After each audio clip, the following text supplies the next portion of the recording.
Argentina, Albi Celeste, the defending champions of the World Cup, on course to defend their title. Remember, they've won the World Cup on 3 occasions and they wanted to join Germany as another team that has won the World Cup on 4 occasions. They were in the semi-finals against of course, England, and Lautaro Martinez, as well as Enzo Fernandez scoring for Argentina, and in doing so they are in the finals and they will be facing Spain, a team that has won World Cup for the first time. In the semi-finals they got a 2-0 win against France, and in that fixture Mikel Oyarzabal as well as Pedro Porro on the score sheet for La Roja, and the world will be waiting on the 19th of this month to see who's going to lift this coveted trophy in the world of football.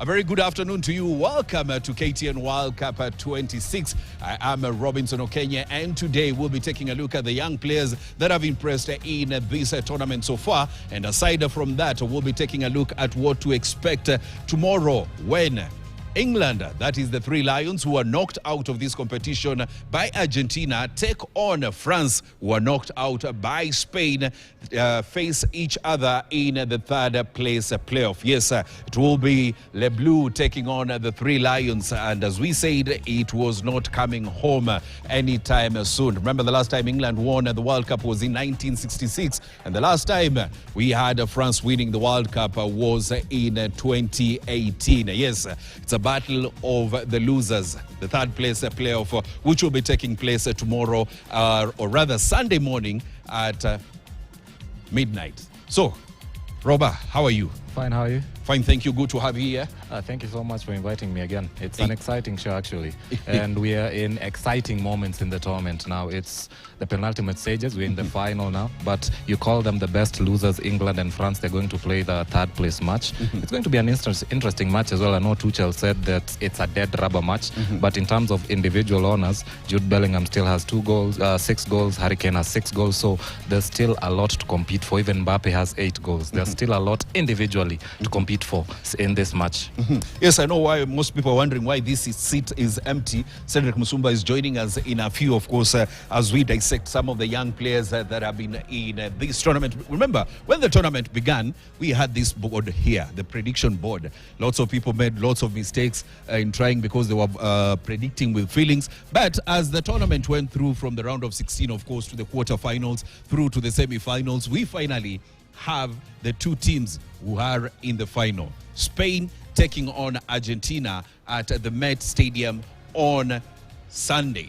Remember, Met Stadium holds 82,000 people, so it's going to be full. The whole world will be watching. Remember, the last time we had the World Cup final, almost 3 billion people watched that final. That was between Argentina and France. But this time now, I think it's going to be more people watching. Robert, I know you've seen the numbers of this World Cup, and the numbers have been crazy in terms of attendance and in terms of the people that are watching those matches, individual matches. What did you feel about that? And I think it's actually, you're right, it's actually the one thing the United States has done very well with the World Cup is marketing. We've seen every match, even Iran, Egypt, with the problems Iran has with the US, all stadiums were full. So it shows you that there was interest in soccer, as they call it, but we call it football, and all fans actually committed to come to stadiums, which shows you soccer in the United States after this World Cup is going to improve even much more. Soccer is going to improve even much more, and of course fans are committed to go to the stadium, and a man that is committed to come to this show is Cedric Musumba. Cedo, come, please take your seat.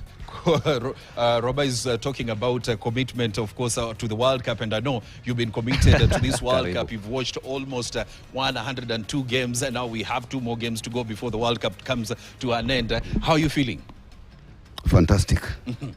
You're feeling fantastic. Yes. Are you ready for today's show? I want us to talk about the young players that we have in this tournament. As always, I've always been prepared. Having watched all those number of games, Yes. there's nothing that can really pass my head. And I think anytime you happen to arrest me, even if I'm from asleep, I'll just have to give you answers that you require. Yes, let's begin with the, we talk about these young players that have impressed in the tournament. And remember, every tournament, there are always breakthrough players who are very young at a tender age, most of them teenagers. And we want to take a look at the players that are under 21 that have impressed so far in this tournament. Cedric Musumba, let's begin with Ayub Bouadi, the Moroccan midfielder. What did you make of his whole performance in this tournament? Quite sensational. Also, given the story behind him actually playing for Morocco, he tells a whole host of narratives, and I think that's a book, a new page that African has already opened. Having had such kind of magnificent kind of quality in that particular midfield, stopping the likes of say Guamirez, Paquetas, Casemiros in the midfield. That was how the best way a youngster can really usher in under style, and I think that very much.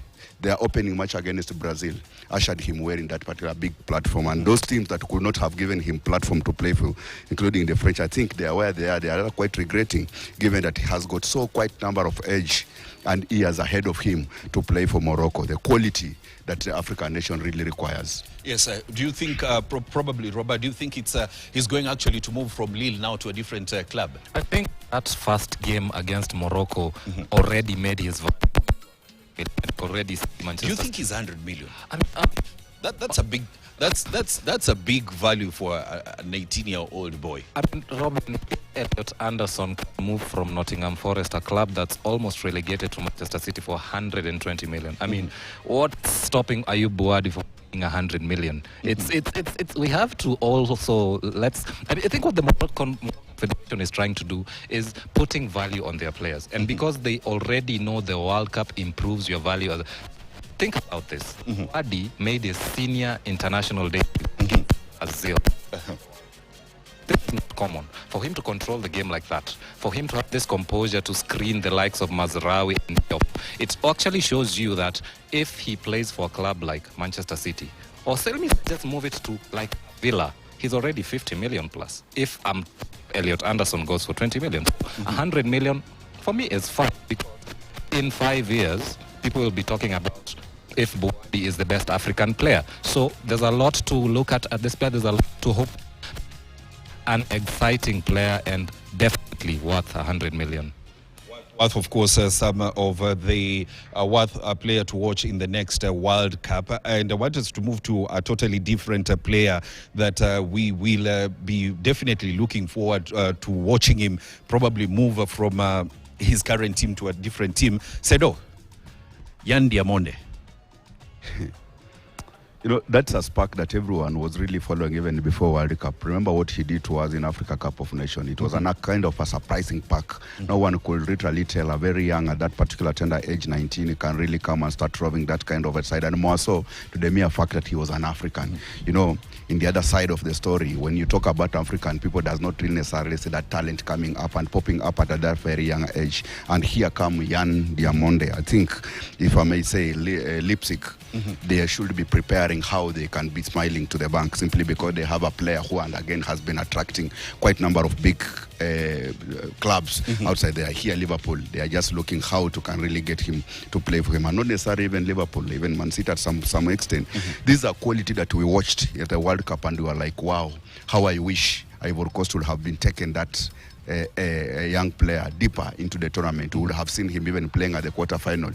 Maybe it's not even to mention maybe semi-final, but the quality is still there. He's still necessary, young at 19. He can still go back and redefine. Remember, he was playing for one of the national team that was presenting the youngest squad ever at the World Cup, which and again tells you how many years they have ahead of them to play for them. And then when you play in such a kind of environment, you play really necessarily knowing that you can go ahead and bring that quality up to where it's required. I think young Diamonde is a quality that Ivory Coast should be clinking on. And reading somewhere, I also heard that if not him, though necessarily I don't think the site was just qualify the argument that if not him, Ivory Coast has been struggling to go past group stages. Remember, they were in 2010, one of the so-called golden generation called Didier Drogba, Yaya Toure, Kolo Toure, Kalu, Solomon Kalu. They have so star-studded, but they wouldn't go past the group stages. But here come 19 years old, has done his dazzling, trying to bring the squad, leaving behind defenders at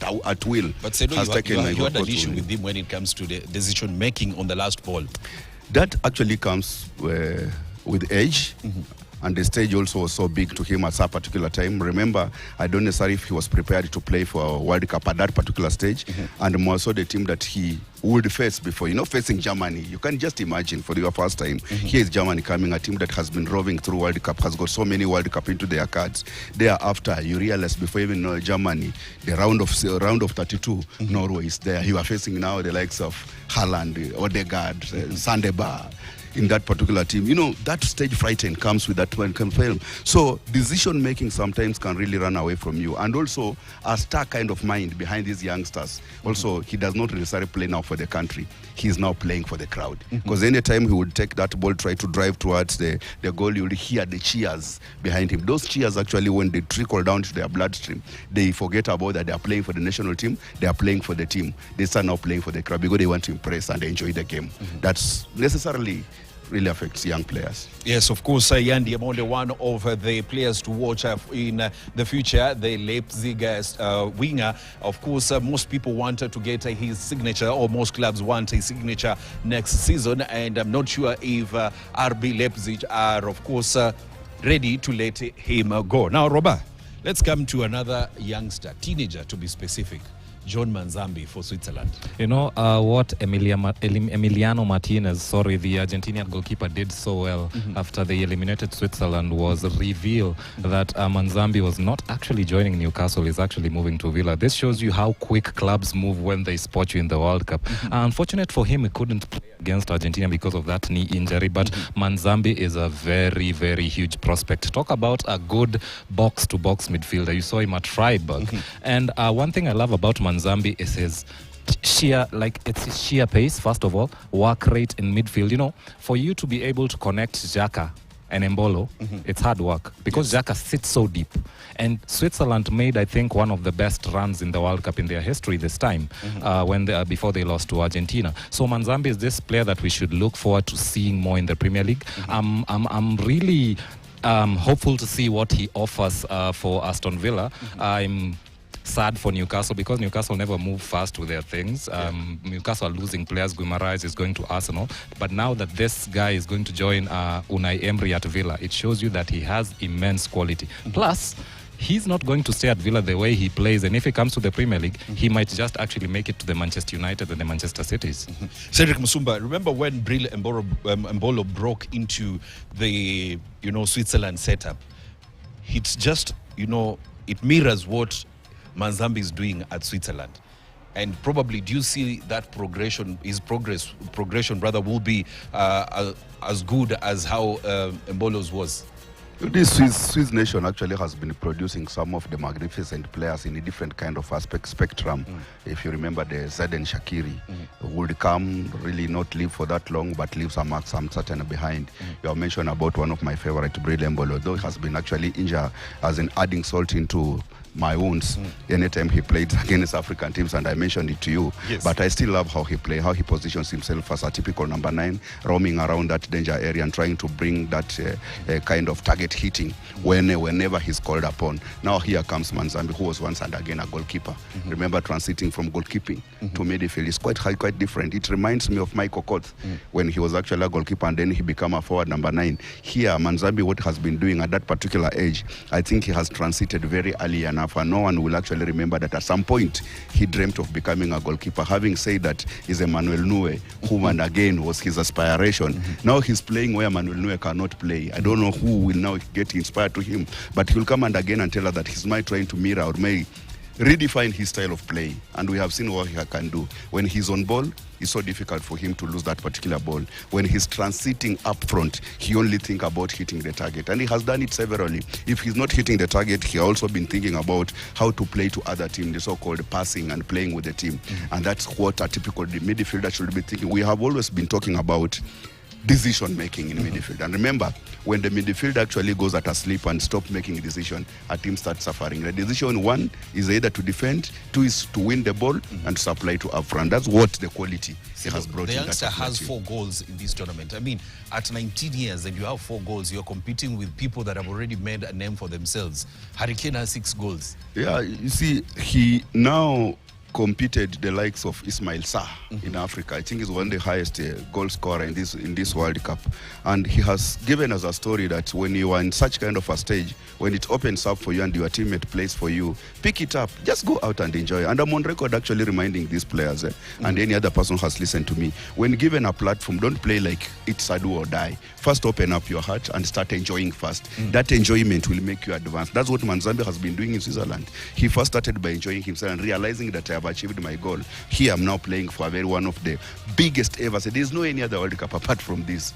Not unless if he stay for the next four years. But this one is what I will make a mark. And he cannot say thinking that it is an automatic ticket for the next World Cup. You remember, injury can pick you out of the system. So he was playing knowing that if not right now, there will be no any other World Cup. That's why, leave alone even goals, he has so many assists in the team again. If he was not scoring those 4 goals, he was thinking of how to play around pick up his teammate. And that's what he has been. And I think when he picked an injury, that was a big blow to Switzerland, and they talked about it. And I think moving forward, he might have impacted Switzerland negatively because of that particular injury. Quite unfortunate that he did not feature in, but still his team, he carried his team to a dream kind of nature in the World Cup. Yes, aside from, of course, John Manzambe for Switzerland, we also have other young players that have equally made a name for themselves during this World Cup 2026. And we have an Australian that is Nestor.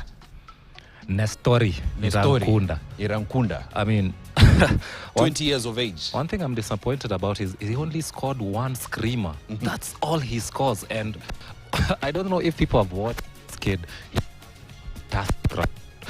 He left Bayern on loan to join Watford in the Championship just for playtime. Just for playtime, imagine. And he's been a revelation for Australia. Remember, he had this issue in the Australian League where he was red carded a while back by... It was in a league game, and actually people thought he would never make it to the Australian national team.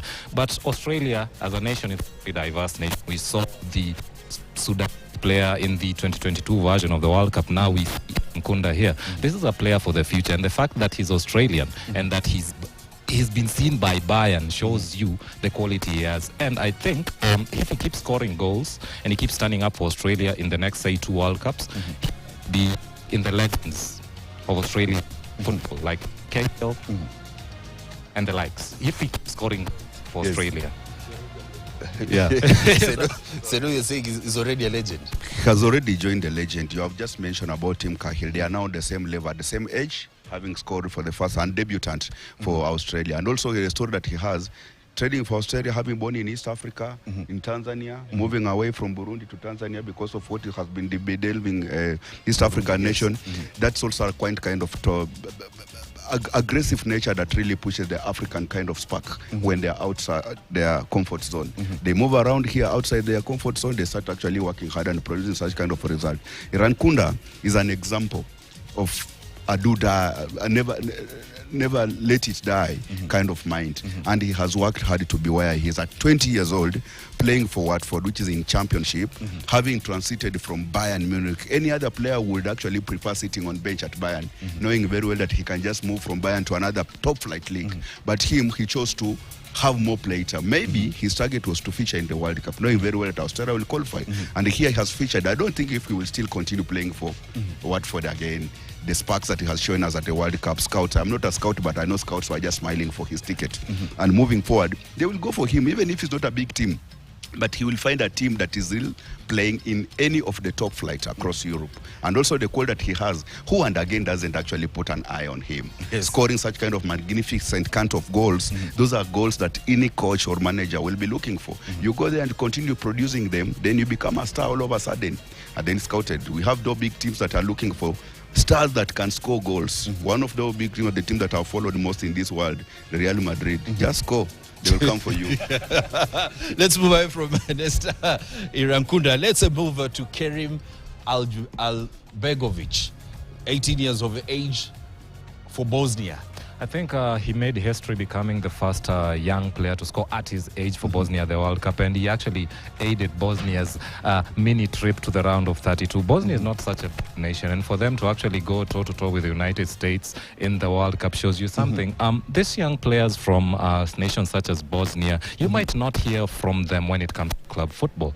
It's the World Cup that gives you the opportunity to know. By the way, Bosnia also has this attacking midfielders, creative players who can actually change a game for Premier League teams. So this player has a lot to offer still. He still has a lot for Bosnia. And I think we are in the realm of saying the heir to Dzeko, because Dzeko is on his way out. Yes. And if he keeps performing like this, he's going to be the face of the Bosnian national team.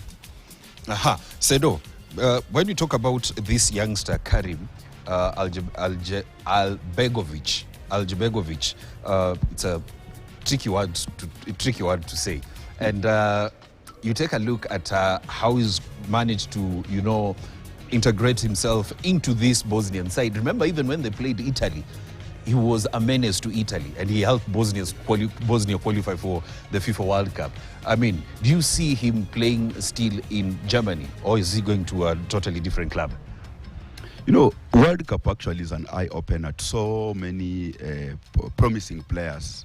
And having featured at World Cup and played at any given level, even if it is in a group stages or round of 32, whichever round you reach, that only gives you an upper hand of thinking that you can actually meet or maybe dine in the club of the so-called big wings of this world. Remember, if Bosnia was to play, he could face each and every star of this world. He would have played even against Mbappe, he would have played against Messi. He was ready to face all those stars. That only is a quality. And more so, it's an encouraging quality to a youngster who, and again, when he look ahead of him, you see like I have like 10 years to go. Players are retiring. Messi has actually more than 10 years. And because he's 18 20 at the moment. And Messi has reminded us that you can still play until 40 years. Cristiano Ronaldo is still playing. He has not even retired, which who knows, even he can play until 45 years, even 50, because he has never declared himself. So him, and having played for Bosnia and having actually been so engine into that particular team, only tells you a different story. And he knows very well that through him, Bosnia can create a team around him. Because every country, every nation team needs a player maker, a team player.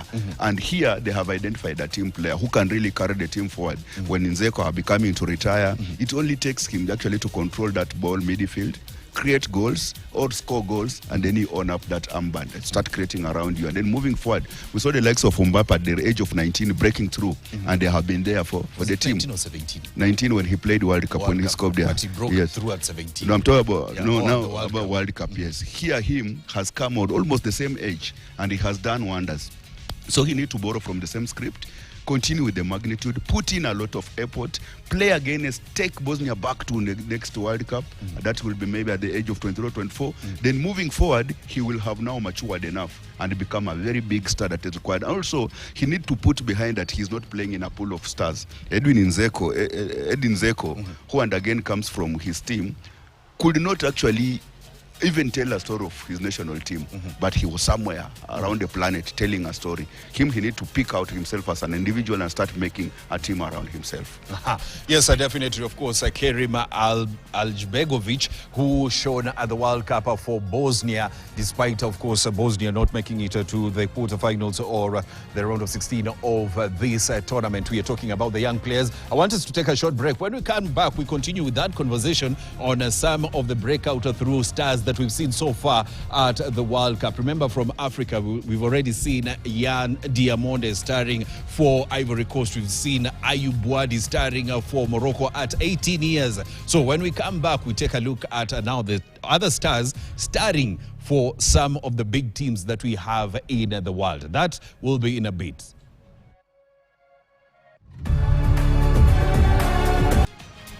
England, the 1966 champions, will be taking on France, the 2018 champions, in the third place playoff over the 2026 FIFA World Cup. That match will be played Sunday morning or Saturday midnight, and we'll be waiting to see who finishes number 3 in this magnificent tournament that has had 48 teams, and so far 100.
And Rice, Elliot Anderson to maintain possession. The good thing about him as well is that he is a very techie player. Yes. In that in tight spaces he can keep the ball. This is, I think, what Pep Guardiola likes. I think this is what Tuchel likes, because a player like this is very, very tactically versatile. You can use him at left back. He can actually move into midfield, and sometimes he has a goal in him. So I think what Nico O'Reilly needs to do is become a stalwart in that team, because if you're tactically adaptable like this, it means if it's not Tuchel, even if it's another manager coming in, I hear they're talking about Pep Guardiola, which might actually be good for him. He needs to be in that England national team, not only in this World Cup. It needs not only to be after Pep Guardiola that you're inspired now to play regularly. Maresca needs to give him play time in Manchester City so that he becomes actually a regular player for England. He has a lot of potential at this age to play for England in a World Cup and make a semi-final run. That only shows you his potential, and I think there's a lot to watch there. So what do you think about Nico O'Reilly?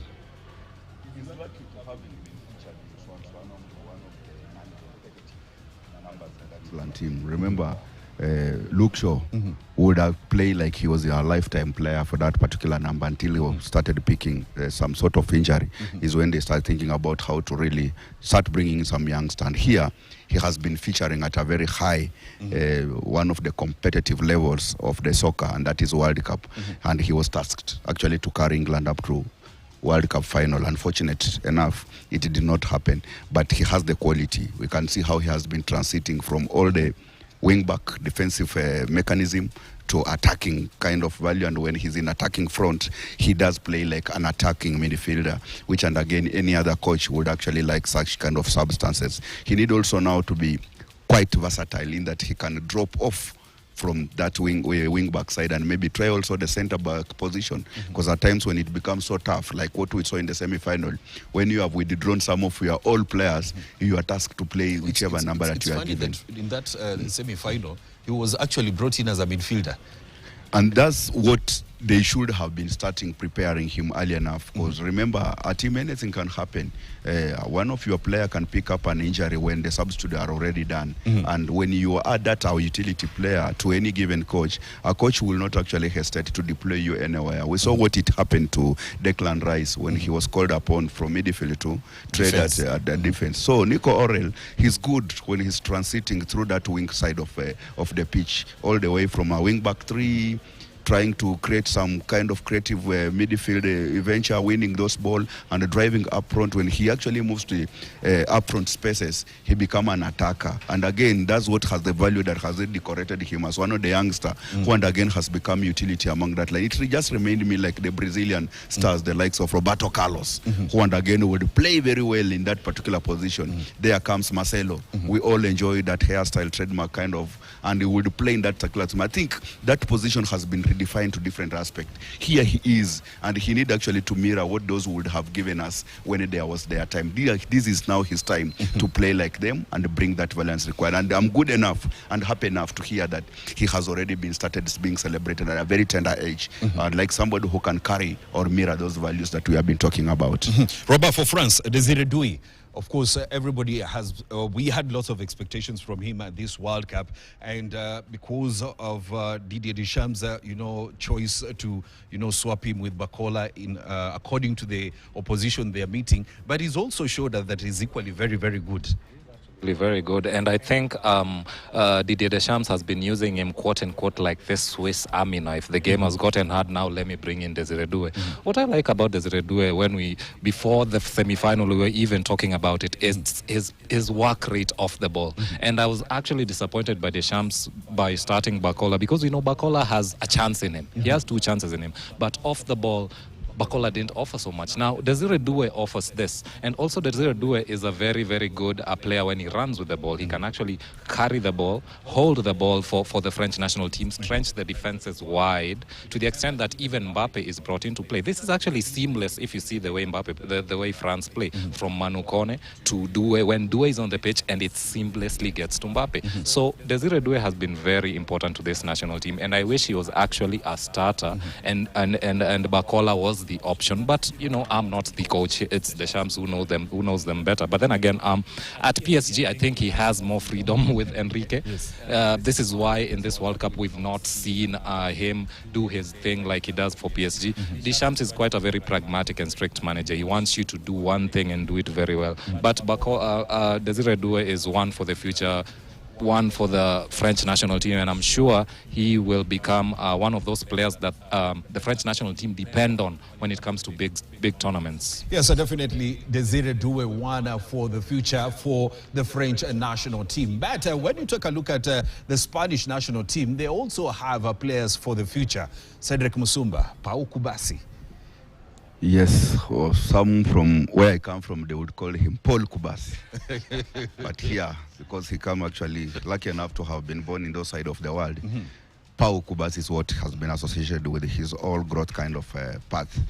Here comes a player who has never been celebrated or given that credit that he deserved all the way when he breaks through the realms. Yes. And their peer who has been tormented and maybe celebrated that much doesn't come with the curse of playing for defense. And I think defenders world over, they are not necessarily, this. And I think we are being carried with players who scores goals. But that should not be the case. Pau Kubasi has been there for Barcelona. Anyone will tell you that when Barcelona was actually struggling for defensive kind of aspects, Kubasi would play against the likes of Eric Garcia, and they would still produce some results that anyone could love. Kubasi would be paired along Aroja. And Araujo. Yes. And he could still produce some magnificent kind of tackles. And that's when somebody would look at it, I'll surely credit De La Fuente. He picked Pau Kubasi, stick to the young lad, played him as much as it's required, and he has carried him to World Cup. Here where he sits, he's actually celebrating his serviceable kind of nurturing the youngsters, and he will be now featuring to World Cup final. Lucky enough, they win final. He will be out there to celebrate, and I think that happiness is what actually trickled into my nerve. Given that I've been following teams that play good football. Do you feel that if Spain wins the World Cup, he will actually win the young player of the tournament? Yes, he will. He will, going by how he has been played, the tackle that he has made that particular back line.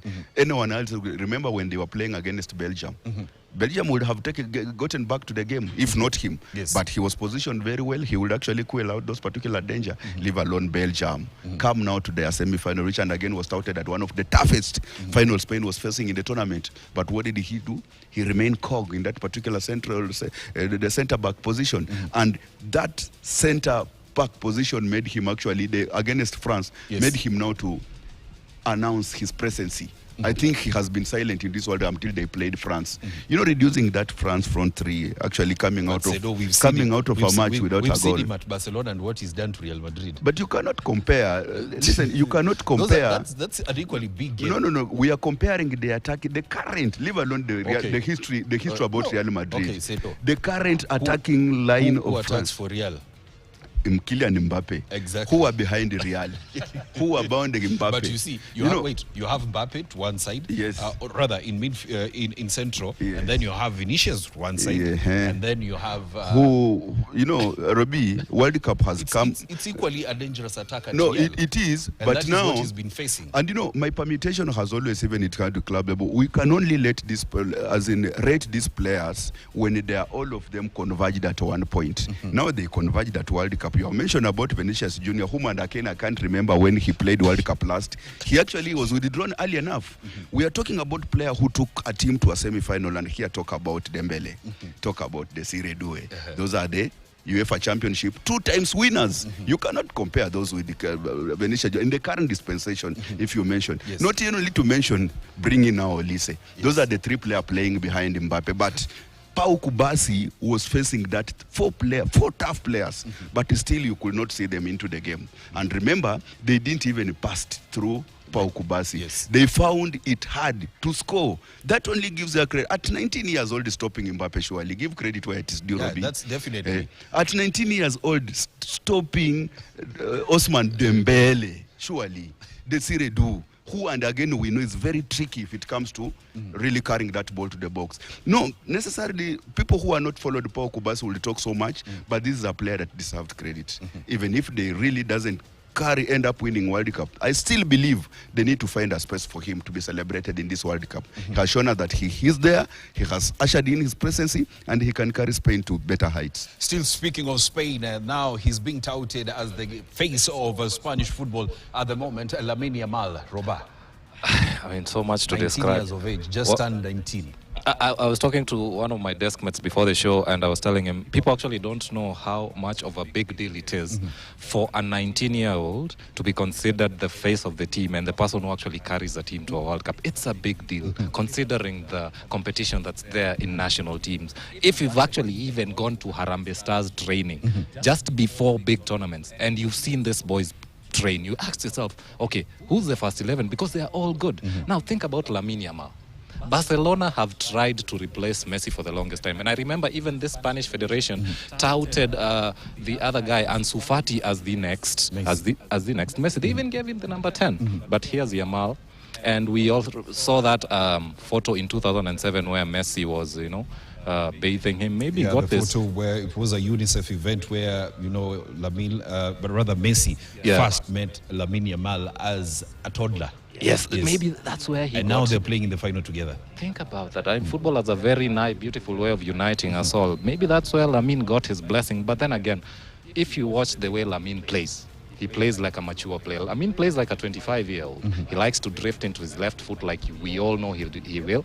He's also very explosive. And he likes to draw a foul like we saw in the semi-final. Digne didn't even see him coming. But Lamine was already there. So Lamine is the most important player for Spain now. And I dare say he's the most important player for Barcelona now. And if Spain want to beat Argentina in the final, Lamine has to be now on top. And I don't know if Kubasi, like you said, Kubasi would win the Young Player Award because Lamine is also here. But if Spain go on to win the title... Who has been the most important for Spain between the two? Oh, Lamine my God. Or Kubasi? I'd say Kubasi. Let me just say Kubasi because... So he deserves the Young Player of the tournament. No. In terms of carrying Spain and actually getting Spain where they need to be. Think about that France game. It was very cagey until actually Lamine instigated that foul. It's these kinds of things that I'm talking about. Yes, Kubasi plays out from the back, those line-breaking passes through to Rodri, through to Fabian Ruiz. But when it gets to the business end, you need Lamine Yamal more than ever. That's why I think this is the most important player for Spain. And I think we're talking about a Ballon d'Or player here in the future. Maybe 1 or 2 Ballon d'Ors if he keeps his discipline, because we were talking like this about Mbappe when he came through from Monaco and he joined PSG. We were saying this player must have a Ballon d'Or by 24. Mbappe, I think, is 27, 28 now. He still has no Ballon d'Or. So I think for Yamal, he needs to keep his discipline, but still play with the same explosiveness. He came to this tournament with an injury. That's why he's not playing at 100%, but still he's in the final. That tells you the quality he has. So I think we have a very, very big play in our hands here. Sedo, Yamal, the face of Spanish football at the moment, at 19 years. I know he has been out actually to be boxed out of his position so as not to perform, and we also know and seen how other opponents have been employing tactics actually to reduce him to the Yamal that we know. But now there, what he actually calls for you to really stand out. You need to, those 3-4 players that we have seen, whenever Yamal gets the ball really hovering around him, he needed to start isolating them. We have seen Messi isolating players, and that's why people are still talking about Messi currently at that particular age. You come 3, 4, 5 players around Messi thinking that maybe we'll stop him. He will still isolate you, and if he doesn't isolate you people, he picks or he draws a foul, as Robert says here. So Lamine Yamal need actually to raise to occasion and know that he's no longer a young as people might think. Age is just a number. He has been there playing for long, has picked an injury that has relation to playing football. He has actually won Euro with the Spanish team, and he played a very beautiful soccer. Now he's oiled around a team that plays one of the best beautiful soccer. Anyone else is talking about Spain with the beautiful is intertwined. Yes. So Lamine need to understand that coming to this World Cup, it can be a defining moment for him. He hasn't been the sparkling Yamin that people would think. He has got quite actually pardoned by so many, including me, simply because he's coming from an injury. Coming from an injury and playing at World Cup is 2 different things, because you have not picked up the form that you used to enjoy. But he has actually been ever enough, and still credit. He's only missed one game. That game. And that's why I was to tell you that credit should also be given to Del Fonte for having trusted him, even after coming for an injury, to play all along. This Spanish team have so many players on bench who would wish to play. And they know that they are so scared of playing. We know how they can play. They are quality players. They can come in and actually turn around the game. But he knows very well, he knows the impact Lamine will have. If Lamine presence only in that particular pitch makes 3-4 players come closer to him, then that space that they are creating when they are trying to chase Lamine Yamal is an advantage to other players like Oyarzabal. It's an advantage to other players like Olmo. It's an advantage to so many Alex Baena. So Lamine presence in the pitch only for Spanish is an advantage to anyone who is playing for that particular team, because he will try as much as he can to hold on the ball, and he's not in a hurry to releasing ball.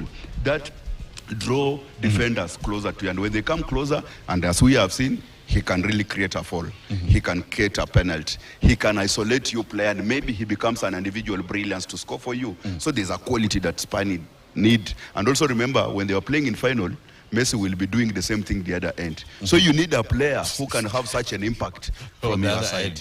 Yes, of course, some of the top players that we have in the FIFA World Cup, and we've, of course, taken a look at what they have offered for their teams in the 2026 FIFA World Cup. Lamine Yamal, you have Pau Kubasi, you have Nico O'Reilly, Desire Doué, John Mazambi, you have Yan Diamonde, you have Boudi for Morocco, some of the Kerim for Bosnia, some of the players that have impressed in this World Cup, young players, and it definitely shows that the future of football, even if Messi retires today, then the future of football is definitely in good hands. Now, we have 4 minutes before we finish the show, and I want us to take a look at what to expect tomorrow in the third place playoff as France takes on England in the third place playoff. Cedric Musumba, France versus England, your expectations? It's a game that will not have any value as per se, because we have seen this team carried a squad of 27 and they haven't even played a host of their players. I'm expecting that those players that have been warming bench, this will be their time actually to shine, simply because their goal for the World Cup has always been, the ultimate goal has always been winning the trophy itself. Yes. This technical bench will be trying actually to give the actually of Ivan Tony, to try and see if they can play. You will see even so much surprise. Maybe Hurricane can start from bench, bringing those Dan Ban, try to, and the other side also the France will be seeing those the likes of Marcus Thuram, trying to come in and have their presence being felt in that particular pitch. Theo Hernandez won't again played one game and get relegated. And his brother is also Lucas Hernandez. So it's not a game that is so much invested into our mind. People who have followed football are knowing. We know they will be just out to try out and give some playtime for those players whom they carried. So I might just say that let the best team win. Let the best team win.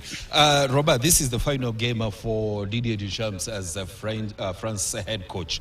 What are you expecting from him? Is he going to go all out and, bow out with a bang, or will just, give the players that have not played, as Sedo said, a chance to also showcase what they have at this World Cup? Yeah, I think his intention before leaving this French national team to Zidane was carry one final World Cup trophy, but that's not materialized because of Spain. But we expect to see some players that we expected actually to see them start the game, like N'Golo Kante. We expect to see Ryan Cherki more against England. But like Sedo said, it's one of those matches that people call that match that people don't want to play.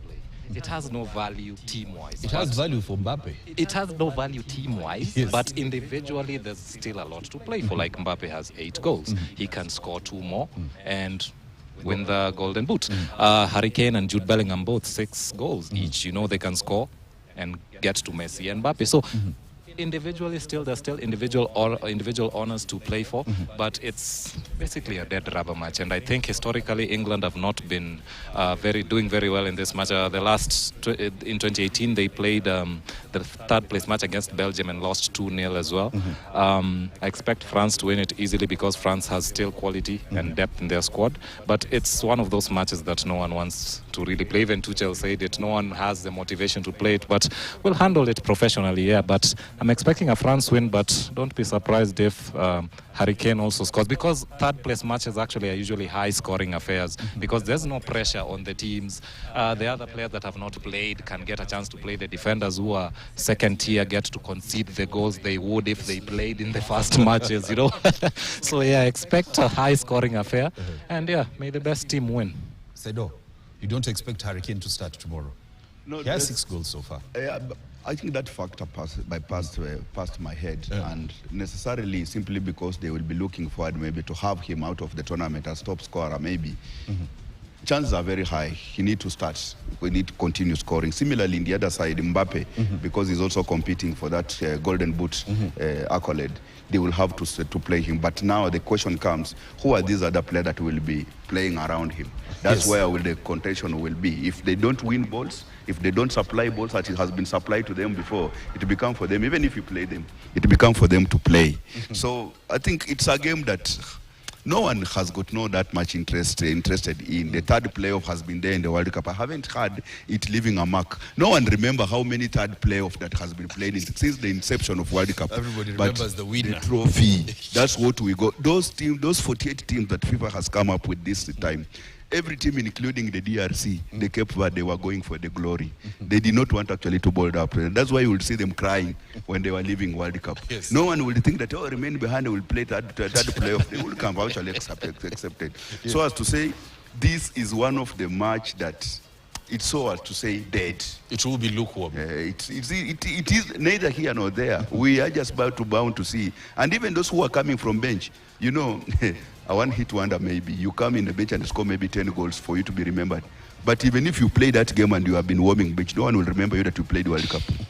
That's very true. Thank you very much, of course, Dennis Musumba, for making time, as well as Robert Abogo, to come and dissect to us what we've seen from some of the young players in this World Cup, such as Lamine Yamal, Pauku Basi, Desire Dui, Buadi, that is Ayub Buadi, Yandi Amonde, as well as Kerim, Nico O'Reilly, Manzambi. We've had a couple of them who've actually made a name at this World Cup, as well as giving us insights on what to expect tomorrow when France takes on England in the 3rd place playoff, saying that it's a game that has to be played so that we can get to the completion of this World Cup, but it does not hold lots of water. That is where we wrap up KTN World Cup 26. I'm Robinson Okenye. Enjoy the rest of the viewing.